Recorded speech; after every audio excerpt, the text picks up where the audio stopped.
in hospital, I would shout to my feet, give me something, just a flicker, just do something, just move. Because I'd learned enough to say, well, the signal comes from the brain, it's getting interrupted somewhere in the spinal cord down towards the bottom, but it's still getting through, but not quite. So if you can get a signal to go all the way through, then you've got a chance to be able to work with, you need something to work with. And the first day that the toe just gave a tiny flicker was a game changer, because I thought, right, that we've got it. We've got something now. The signal is getting through. Nerves recover at 1 millimetre a day. And I said, well, there's a lot of millimetres from my brain to the tips of my toes, so it's going to take some time. But the surgeon had also said to me, where you are 2 years post-surgery is where you're likely to remain. And then they always caveat it, but there's always, outliers and da da da. But he was pretty right 2 years later. So I thought, right, I've got 2 years. I have 2 years to get as strong as I can be and as close to where I want to be.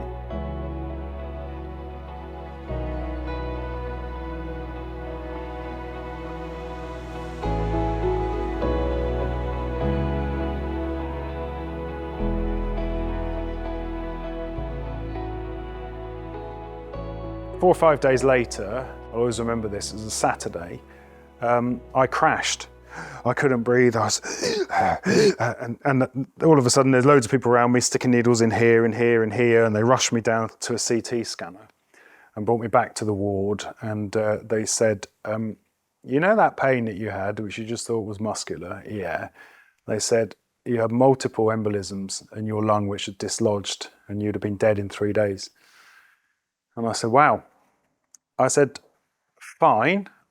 I said, but I've also, because they do that thing in hospital that I really hate. So they gather, the great and the good gather at your bed, and the surgeon's there and all his minions are around him, and they talk about you. And I'm lying there going, well, I'm neither stupid, and fortunately I can hear. So I put my hand up and said, excuse me, can you talk to me? Because I've just heard something which I didn't like the sound of, and I just want to make sure that I've heard you correctly. And they stopped what they were doing and they looked at me and said, really sorry, yes, we should talk to you. And I said, so? They said, so you know about the paralysis? Yeah. You know about the embolisms? Yeah. We also think you've got leukemia, and we think you've got a rare spinal cancer. And I said, right. I said, so the important word in the sentence you've just said is think. You think I have spinal cancer and you think I have leukemia. How do we get from think to know? And he said, well, we've got to do 2 days worth of tests, blood tests, scans, all sorts. I said, so let's do that. And then, I'm trying to get my head around paralysis.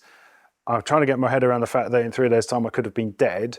And now you're saying potentially I've got something that could kill me anyway. So let's rule that in or out.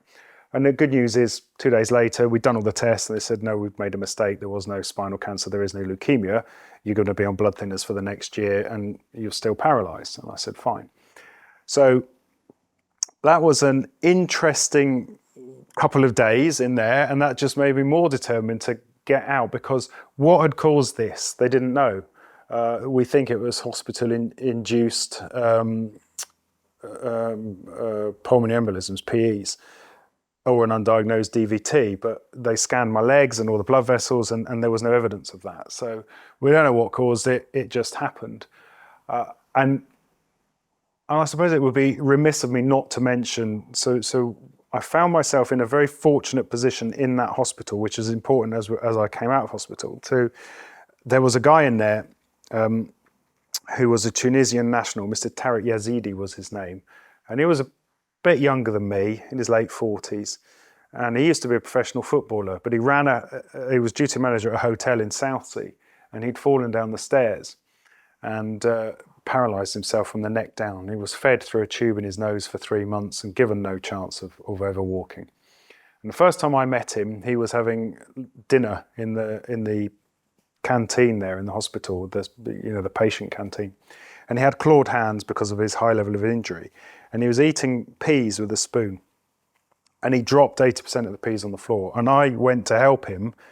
And he said, leave me alone. He said, today, I'll drop 80% of the peas on the floor. Tomorrow, it will be 79%. The next day, it will be 78%. And that's how, so from the minute he woke up at 6 o'clock in the morning to the minute he went to bed at 9 o'clock at night, he worked and worked and worked and worked and worked. And he and I shared a ward and became good friends. And he walked out on a frame a week before I left hospital. He's still in a wheelchair because his damage is quite severe, but he got onto his feet and he learned to walk. So we played off each other. And that, it was really important because there were people in the hospital who had a different goal, different outcome. Their outcome was, I'm suing the NHS, I want to make money. Now, for me, I struggled. And I even said to the person, why would you forego your health, which is the best wealth you can have, just for a little bit of money? I don't get it. Anyway, each to their own. We're all humans and we're all different. So I then became, so my physio started to realise that I was pretty serious about wanting to walk out of hospital. And you get involved in some interesting conversations. One of them was, I had a meeting with a surgeon, the occupational health nurse, the physio, and the sister on the ward. And they said, right, Brian, so here we are. This is the day you pick your wheelchair. And I said, what? And they said, this is, you pick the wheelchair you're going to have for the rest of your life. And I said, no, I'm not having this conversation. I said, because I'm not going to be in a wheelchair for the rest of my life. And they kind of looked at me and said, do you understand how broken you are? And I said, yeah, I understand entirely how broken I am, but I also understand that there's a signal going from the brain to the foot. So if there's a signal, there's something to work with. And that's what we're all here to do, right? And they said, yeah, but if you don't pick a wheelchair now, these are expensive. If you choose not to have one, if you need one, you're going to end up with a rubbish Red Cross one. Nothing against the Red Cross, but those were their words. And I said, well, why don't you give the wheelchair to someone who's going to need it and spend that money more wisely than give it to me, because I'm not going to do it. And they wouldn't accept it. And they wrapped up the meeting and said, we'll come back and see you in a couple of weeks. When you're obviously not in the right headspace. And I said, okay. I said, by the way, my answer's not going to change. So we carried on and they came back 2 weeks later and we had the same conversation and they said, okay, well, we're not going to do this again. If you need a wheelchair, you're not getting one from here. And I said, fine. And then my physio said to me, there's a staff gym. She said, we've never done this with any patient at all in all the years we've been here. She said, but I think you'd really benefit from it. And that was like manna from heaven for me. And I said, where do I sign? So she took me up there. And she said, you can use this whenever it's open, you can use it. So it was just a standard gym and it had a pool. And that was crucial because I love swimming. I used to be quite a good swimmer as a kid. I used to do a lot of swimming. And I thought, oh, there's a pool, I can get in there. But you can't move your legs. But it doesn't matter because your body still works. So you can still exercise and get stronger. And if you're stronger, you'll be able to do more. So I joined that gym and it allowed me then in the mornings to sort myself out. So they would always wake the patients up at 6:30 in the morning, 7 o'clock, and give them breakfast and then do the routines to get them washed. And I thought, I don't need to do any of that because I can now go up to the gym, have a swim at 6 in the morning, come back, have my breakfast because you're allowed, there was a kitchen, you can make your own stuff, and I can do all that and then get on with my day. I said, but I'm a creature of habit and I have to have a cup of tea before I do anything in the morning.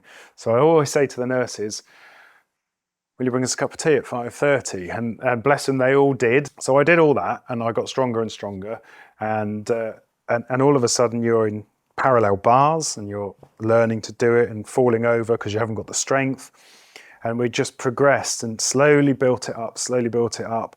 I remember having another interesting conversation because there's a process. You've got to follow the process. And I said, I don't like that as a process because we're all different. I said, so I'm different to her and she's different to him. You can't treat us all the same because we're all individuals.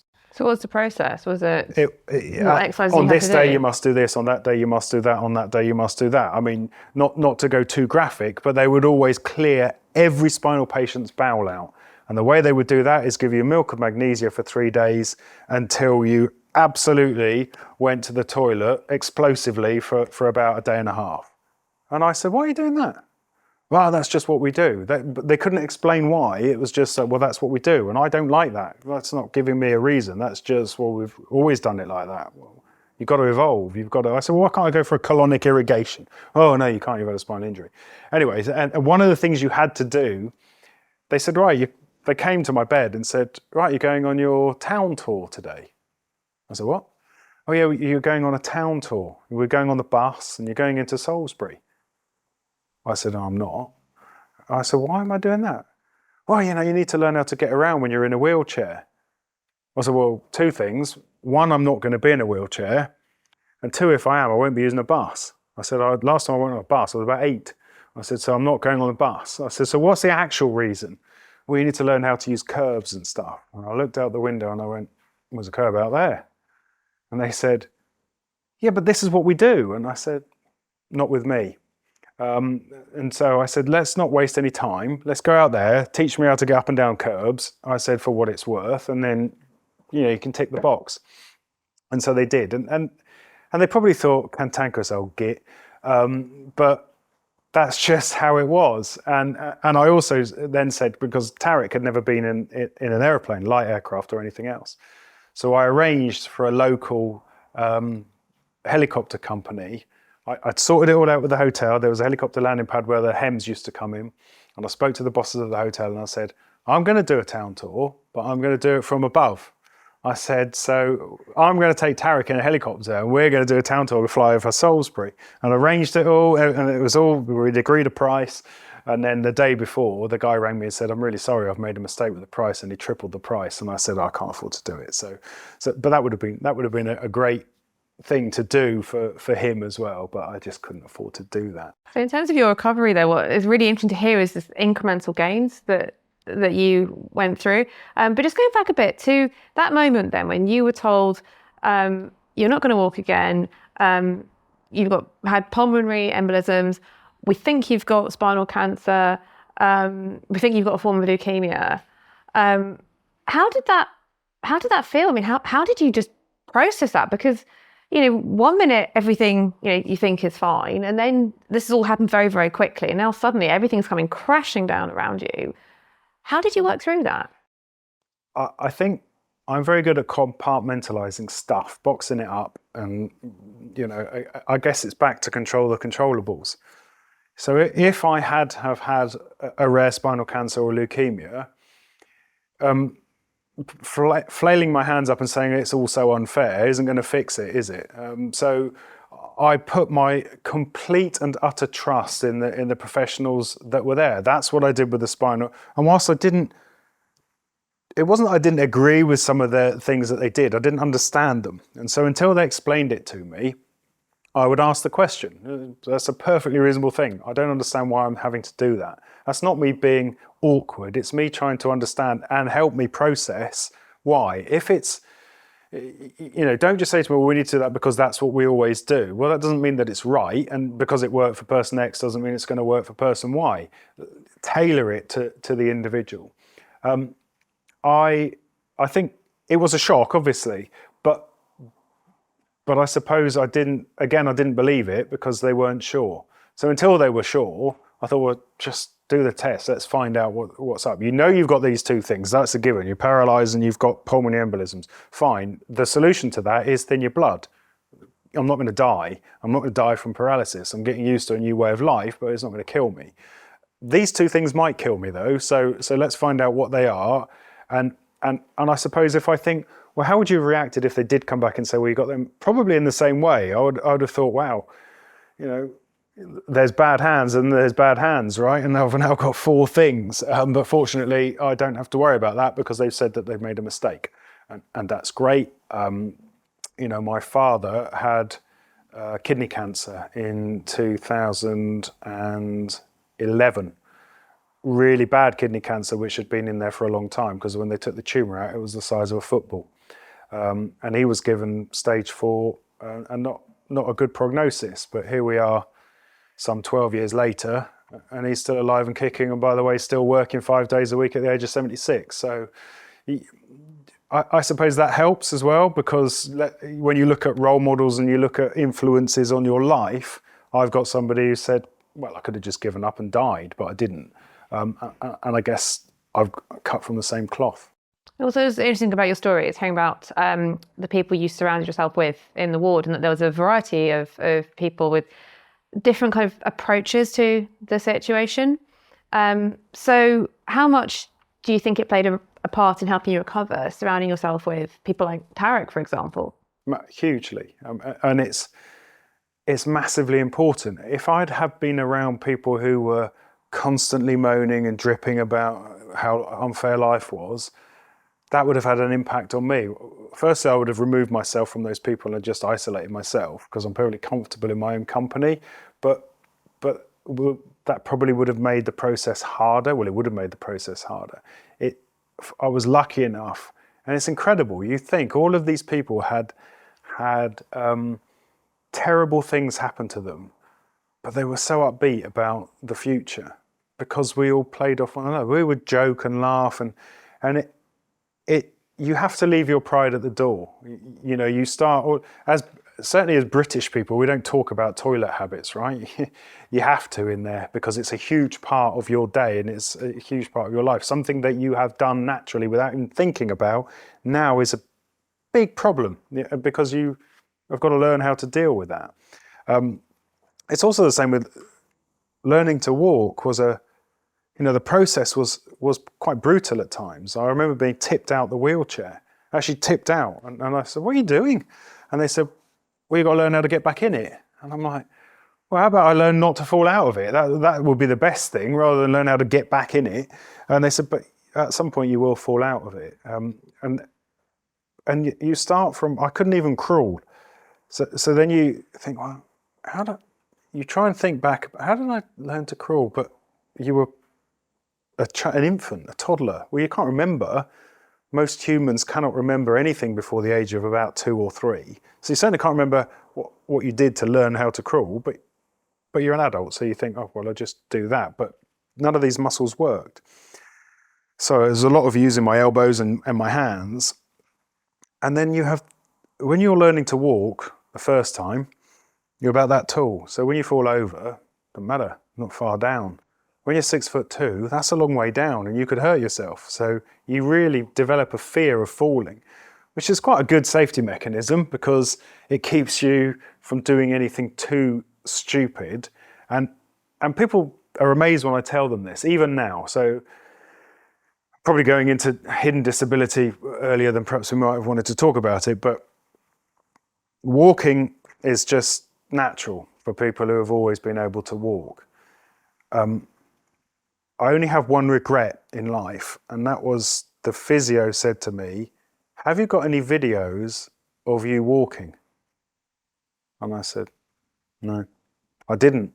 She said, "I really need a video of you walking, so a video from behind of you walking, so that I can see what your gait was like, I can analyse." And I didn't have it. And I thought, who does? Who has videos of them walking in that very specific way, from behind, this is what you're... And I didn't, and I couldn't influence it. So I say I regret it. I regret not having it. You know, it wasn't a conscious thing. I just didn't have a video of me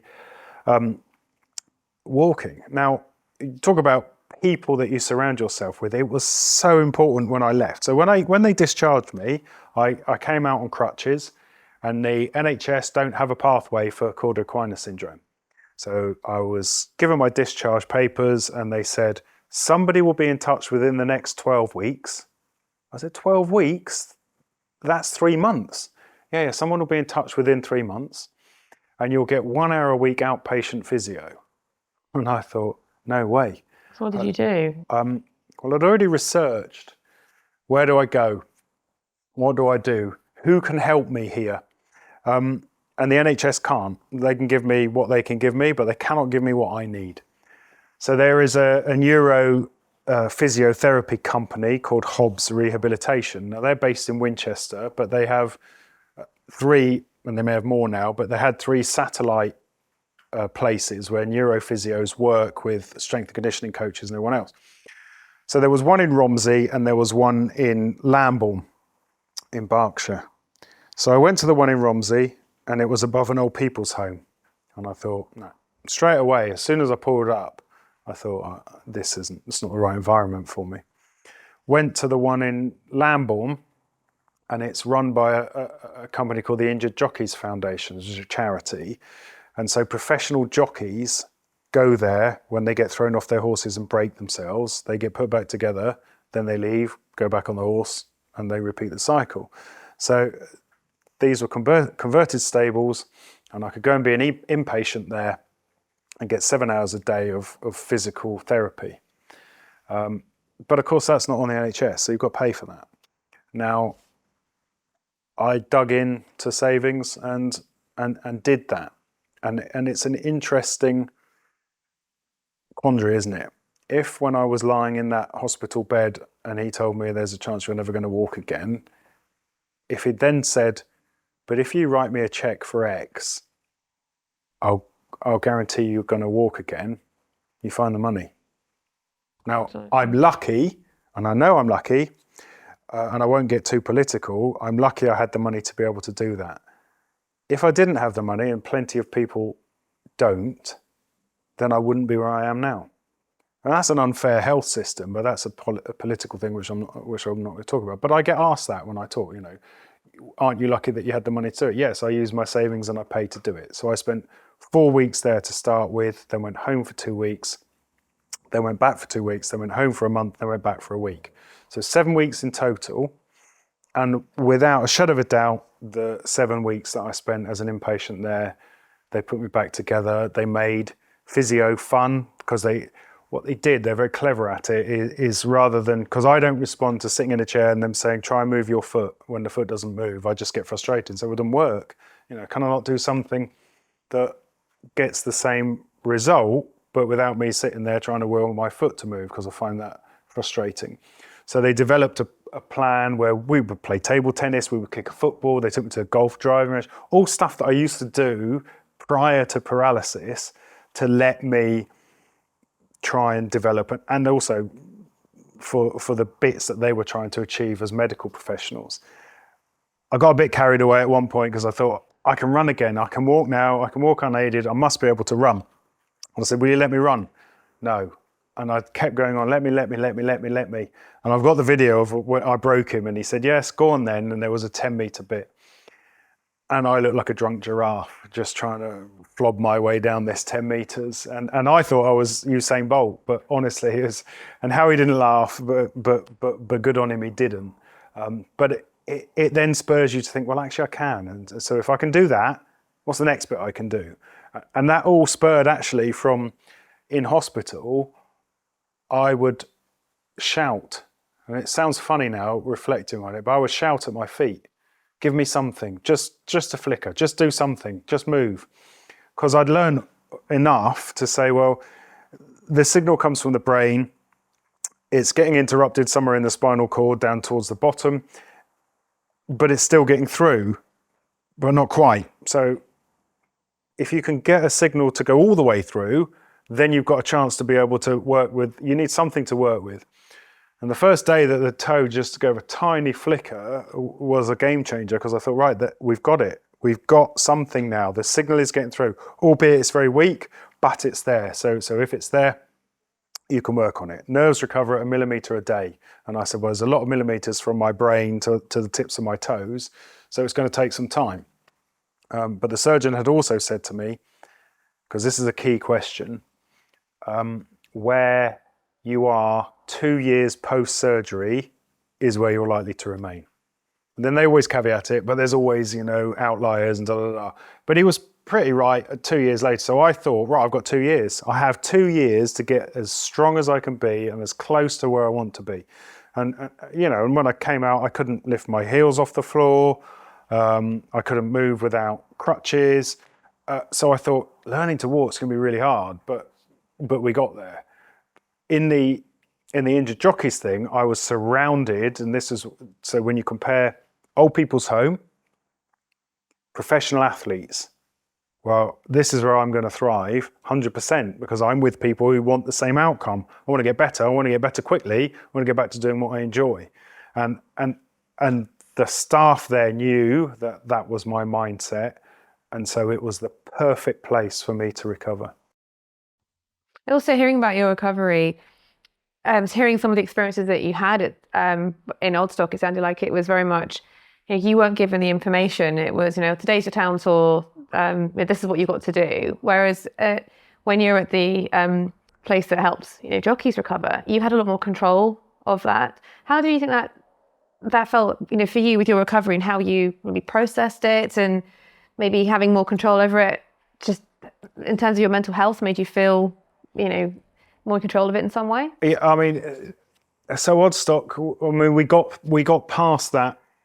You got to do this, this, this, and this. I said, it doesn't work for me. We actually had that conversation. I said, treat me as an individual. Talk to me. Ask me. Tell me what you're trying to achieve. You've already asked me what I'm trying to achieve, and you can't go from total paralysis to walking, pardon the pun, in one step. It's iterative processes, and I get that there are certain things that you have to do, but let's do it in a collaborative way rather than you're doing this today, because I don't work like that. Not many people do, I don't think. I think there are very few people who would be happy to be told every day, you're doing this today, you're doing that today.